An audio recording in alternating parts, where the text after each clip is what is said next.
세상을 살아오다 보니 제게도 정말 믿기지 않는 일이 생겼습니다.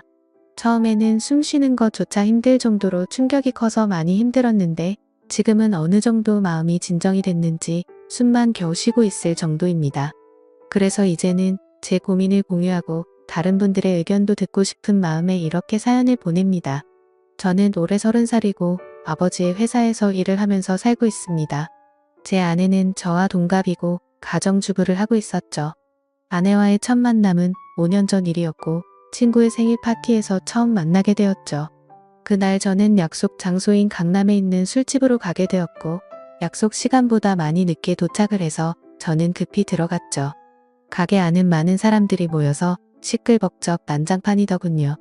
그래서 저는 조금만 앉아있다가 축하만 해주고 가야겠다라고 생각하면서 자리에 앉았습니다. 그런데 제가 자리에 앉은 지 10분도 지나지 않아서 술집의 문이 열리더니 정말 여신이라는 표현이 아깝지 않을 만한 그런 여성이 들어왔습니다. 누가 봐도 바로 알 수 있는 명품 백에다가 고급스러운 복장이 귀티가 많이 흐르더라고요. 그래서였는지 그때 그 시끄러운 와중에도 몇몇 남자들은 저처럼 조용히 쳐다보고 있다라는 걸 느낄 정도였죠. 그때 저는 바로 그 생각이 들었습니다. 그때 당시에 그 술집에는 저희 테이블 외에도 다른 손님들이 앉은 테이블이 많았었기에 저는 속으로 제 친구의 생일 파티에 온 사람이면 좋겠다라는 생각을 했습니다. 그런데 제 바람은 현실이 되어 주었고 그 여성은 제 친구에게 가볍게 인사를 하더니 제 앞쪽으로 와서 앉더라고요. 저는 낯선 사람들이 많은 자리는 별로 좋아하지 않는 성격이어서 처음에는 조금만 있다가 얼굴만 비추고 바로 가려고 했었습니다. 그런데 집으로 돌아가기는커녕 혹여나 제자리에 누가 앉을까 봐서 화장실도 단 한 번도 안 가고 저는 그 술집에서 자리가 끝날 때까지 계속 그 자리에 앉아 있었죠. 그때 당시 저는 나름대로 여유가 넘치는 편이었습니다. 어릴 때부터 부모님의 재력 덕분에 항상 부족함 없이 자랐었고 지금 생각하면 참 부끄러운 얘기지만 부모님의 힘을 빌려서 외제차를 사서 타고 다녔었죠. 그래서 그때는 철이 덜 들었었죠. 뭔가 여유가 넘치는 척 있어 보이고 싶어서 저는 일부러 테이블 위에 차키를 올려놓고 있었습니다. 마주 앉았던 그녀는 차키를 봐서 그랬던 건지 제게 호감이 있어서 그랬던 건지 저에게 먼저 말을 걸어주더라고요. 지금 생각해보면 제가 여유가 넘쳐 보여서 그랬던 것 같다라는 생각이 들긴 하네요. 아무쪼록 그녀는 딱히 직업이 있었던 건 아니었고 모델 활동을 한다고 하더군요. 그래서 그때 당시에 저는 모델이라고는 패션 모델이나 레이싱 모델 뭐 이런 거를 생각했었죠. 그런데 알고 보니 전문적인 모델은 아니었고 SNS에서 제법 인기가 많았는데 광고 회사들이 화장품이며 옷이며 가릴 거 없이 가끔 홍보를 제안하는데 그럴 때마다 사용 후기 같은 걸 남기는 그런 프리랜서 개념의 일이었습니다. 나중에 결혼 후 들어보니 잘 벌 때는 월 500 이상 대기업 직원만큼도 벌어봤었고 못 벌 때는 월 100만 원도 못 벌 때가 있을 정도였으니 수입이 일정하지가 않았었더군요. 그래서 그녀와 저는 많은 대화를 나누었는데 그녀는 약간 욜로족의 마인드가 강하더군요. 그때만 해도 욜로족이 뭐지? 라는 생각을 했는데 알고 보니 미래를 위해서 현재를 희생하기보다는 미래 걱정은 접어둔 채 당장 현재를 즐기려고 하는 그런 마인드를 가진 사람이었습니다. 그래서 수익이 생기면 저축보다는 자신을 위해서 대부분의 돈을 지출한다고 하더라고요. 저도 그때는 제정신이 아니었던 것 같습니다. 콩깍지가 제대로 씌었던 건지 제가 여유가 많았었던 편이어서 그랬던 건지 모르겠지만 그런 마인드를 가진 그녀가 왠지 자유로워 보였고 뭔가 멋있어 보이기까지 했습니다. 그런데 그런 사상이 얼마나 잘못된 건지 살아가면서 많이 느끼게 되었죠. 아무튼 그날 저희는 서로에 대해서 많은 이야기를 나누게 되었습니다. 자연스럽게 연락처를 교환했고 따로 약속을 잡아서 또 다시 만나게 되었습니다. 외모도 외모지만 성격도 제가 꿈꾸던 이상형이라고 생각이 들었죠. 그래서 저는 남자답게 먼저 고백을 했고 저희는 교제를 시작했습니다.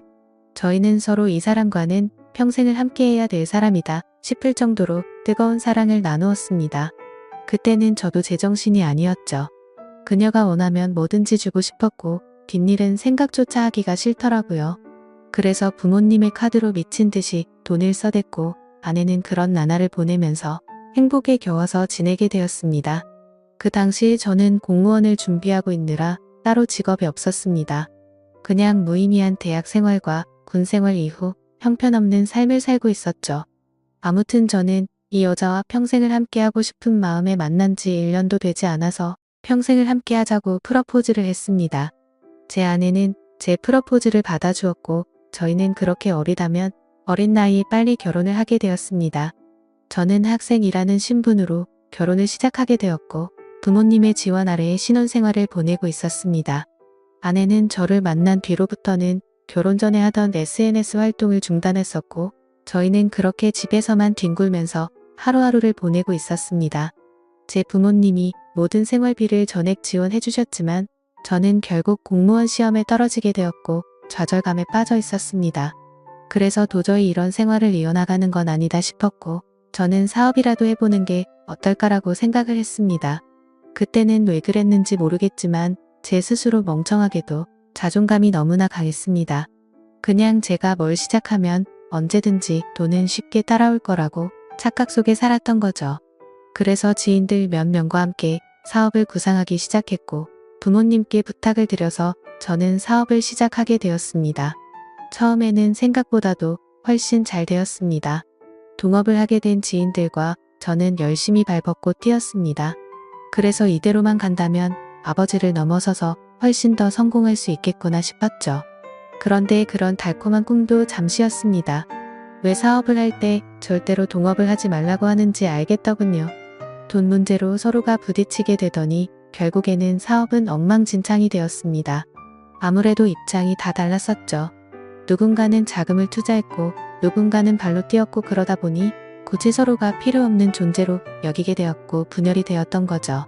결국 남보다 더 못한 사이가 되면서 서로가 각자 제 갈 길을 가게 되었고 엎친 데 덮친 격으로 제가 했던 사업의 시장도 경쟁이 치열해졌습니다.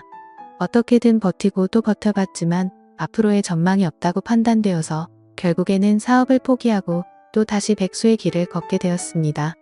그때부터는 점점 부모님 뵙기도 부끄러웠고 제 자신에 대한 자존감이 낮아질 대로 낮아졌습니다.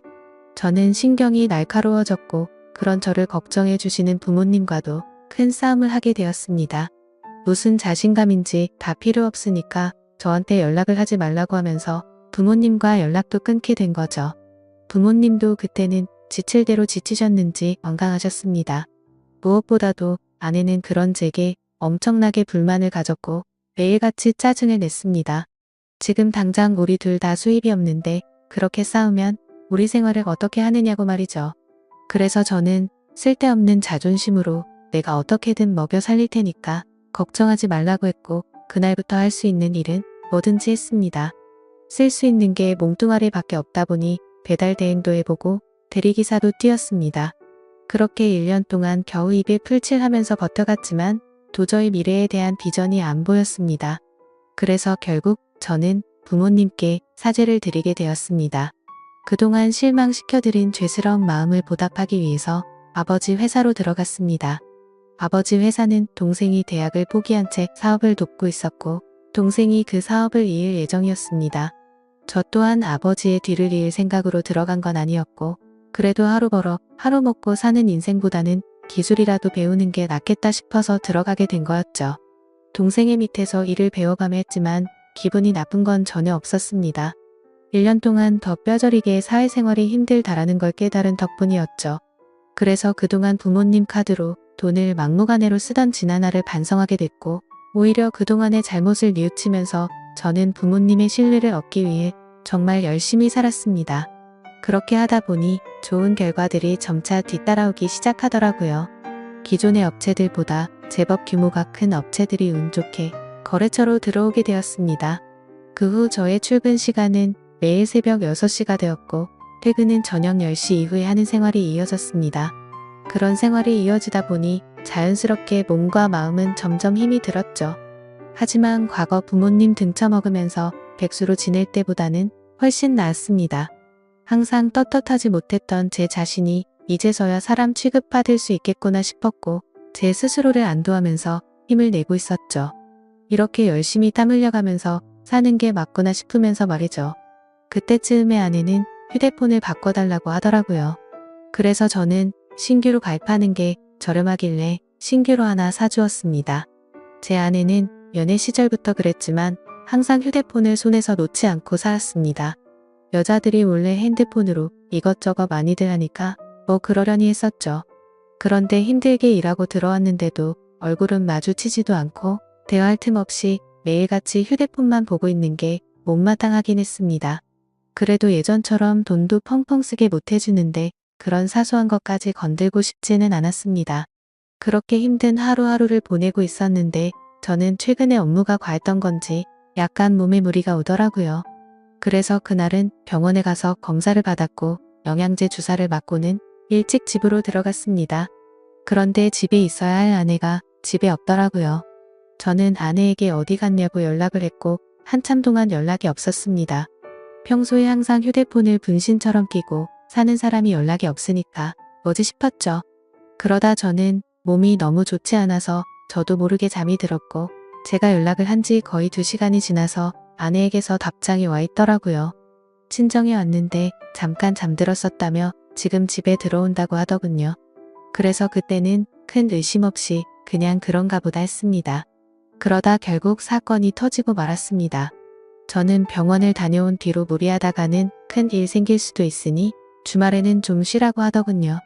그래서 모처럼 주말에 아내와 초저녁부터 외식을 하면서 술을 한잔하고 있었죠. 그렇게 한창 술을 마시다 아내는 화장실에 갔고 아내 가방에서 카톡 소리가 나더라고요. 저희는 연애할 때부터 서로의 휴대폰을 보지 않기로 약속했었는데 갑자기 무슨 생각인지 저도 모르게 아내 휴대폰을 집어들어서 보게 됐습니다. 휴대폰은 잠금 상태가 되어 있었고 얼마 전에 아내 휴대폰을 사주면서 제가 등록해 뒀던 패턴으로 풀어봤습니다. 아직 패턴을 바꾸지 않았는지 바로 풀리더라고요. 근데 카톡 내용을 보니 나와라고 와 있었습니다. 저는 그 메시지를 보는 순간 이건 뭐지 싶었죠. 누가 유부녀인 아내에게 이따위로 말을 하나 싶었고 기분이 더러웠습니다.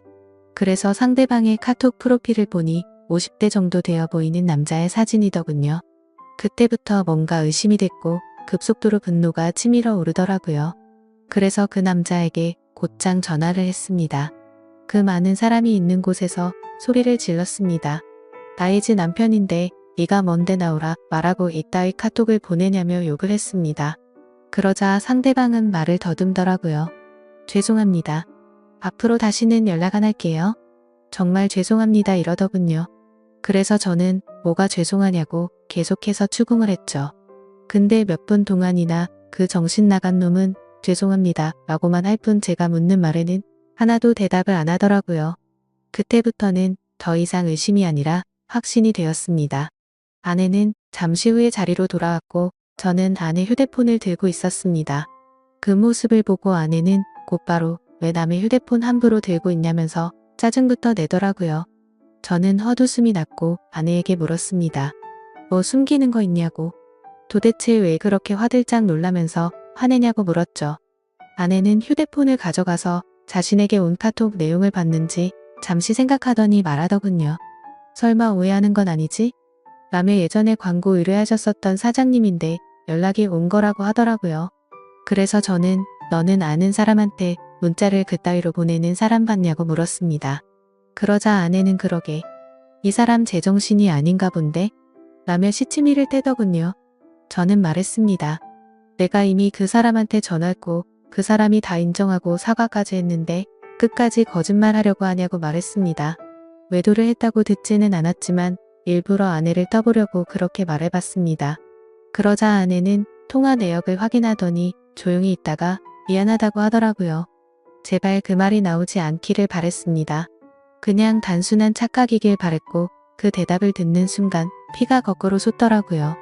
이게 미안하다고 될 일이냐고 말했고 그동안 있었던 일에 대해서 솔직하게 말하라고 했습니다. 지금부터 거짓말 하나라도 하면 연락 온 그놈 당장 찾아가서 다 엎어버리고 네가 한 짓도 너희 친정에 가서 다 말한다고 했죠. 그러자 아내는 그동안 있었던 사실을 말했습니다. 아내도 처음부터 이러고 싶지 않았답니다. 제가 배달 대행의 대리기사까지 하면서 한창 힘들게 지내던 때 자신도 도움이 되고 싶은 마음에 다시 SNS를 시작하게 되었다고 하더군요. 그런데 한참을 쉬어서 그런지 예전처럼 광고가 들어오지 않았고 이 남자에게서 메시지가 왔다고 하더라고요. 그냥 딸을 잃어서 너무 그리워서 그런데 만나서 밥만 먹어줄 수 없겠냐며 부탁을 들어주면 30만 원을 준다고 했다더군요. 그래서 혹시라도 이 남자가 헛짓거리하면 바로 경찰에 신고를 할 생각을 가졌고 밥만 먹고 30만 원이나 챙기자 싶어서 나갔답니다. 그런데 그 사람은 아주 젠틀했고 약속대로 밥만 먹었는데도 30만 원을 줬답니다. 그렇게 만남을 몇 번 더 이어가다 보니 지금까지 연락을 주고 받았다고 말하더군요. 저는 단도직입적으로 물었습니다. 그래서 어디까지 간 거냐고 물었죠. 아내는 엄청 놀라면서 절대로 그러지 않았다고 하더라고요. 저는 또 아내를 떠봤습니다. 제발 아니길 바라는 마음으로요. 너 지금 또 거짓말 하냐고 그 남자한테 이미 다 들었다고 하니까 아내는 갑자기 눈물을 흘리면서 진짜 미안하다면서 당신이 너무 힘들어 보여서 그랬다네요. 그런 모습을 보니 숨이 막혔고 어디서부터 어떻게 잘못된 건지 머리가 띵하더라고요. 그때부터는 저도 미친 듯이 말을 내뱉었습니다. 네가 이따위로 내 뒤통수를 치냐며 내가 힘들어서 그랬던 거면 여지껏 그 더러운 돈 받은 거 어디 갔냐고 했습니다. 아무 대답도 없더라고요. 도저히 이해가 되지 않았습니다. 제가 힘들어 보여서 그랬다더니 그 더러운 돈으로 뭘 했을지 뻔히 보였죠. 저는 도저히 그 자리에서 같이 얼굴을 마주할 자신이 없어서 일단 집으로 꺼지라고 하고는 저는 그 자리를 떴습니다. 그날 이후로 저는 밥은 하루에 한 끼도 제대로 먹지도 못하고 억지로 먹어도 심각한 스트레스 때문인지 전부 토하게 되었습니다. 며칠이 지나서 아내를 불렀습니다. 아내는 별로 힘든 것도 없었는지 별로 달라진 모습이 없더군요. 제 모습을 보자마자 왜 이렇게 말랐냐면서 자신이 정말 미안하다고 하더라고요. 저는 아내에게 말했습니다. 너는 돈이 그렇게 좋냐고 내가 잠깐 힘들게 하니까 그새를 못 참고 그렇게 곧바로 다른 남자한테부터 먹으면서 그 더러운 돈으로 네가 사고 싶은 거 사면서 좋았냐고 했습니다. 그러자 마음이 너무 많이 불편했답니다. 근데 여자한테 필수적으로 필요한 화장품이며 여성용품을 샀고 사치를 부리지 않았다면서 핑계를 대더라고요. 제가 나름대로 1년 동안 열심히 일해가면서 벌어다 준 돈은 돈이 아닌가요? 저는 그동안 내가 집에 넣어준 생활비는 어디다 썼냐고 거짓말 하지 말라고 했습니다. 아내는 사실 친정에서 돈이 필요하다고 해서 거기다가 생활비를 보내줬다고 하더군요. 진짜 너무 어이가 없고 기가 막혔습니다. 아내와 제가 결혼을 할 때 돈 한 푼도 보태지 않았던 친정이고 제 부모님과 다투고 밥 사 먹을 돈도 없어서 도움을 청했을 때 매정하게 거절했던 장인 장모였습니다. 근데 그런 인간들한테 제가 피땀 흘려 번 돈을 보냈다고 하네요. 이 말을 아내에게 하면서 네가 도대체 생각이 있냐고 물었습니다. 그러자 그럼 어떻게 하냐며 아무리 그래도 부모님이 힘들다고 하는데 어쩔 수 없었답니다. 도대체 뭘 어쩔 수가 없다는 거죠?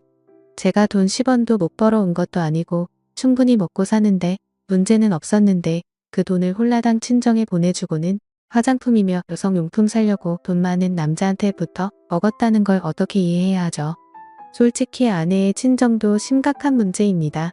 저희 집에만 매달려서 돈 한 푼도 없이 딸을 시집 보낸 것도 모자라서 제가 아내 모르게 돈을 빌려준 돈도 꽤 많습니다.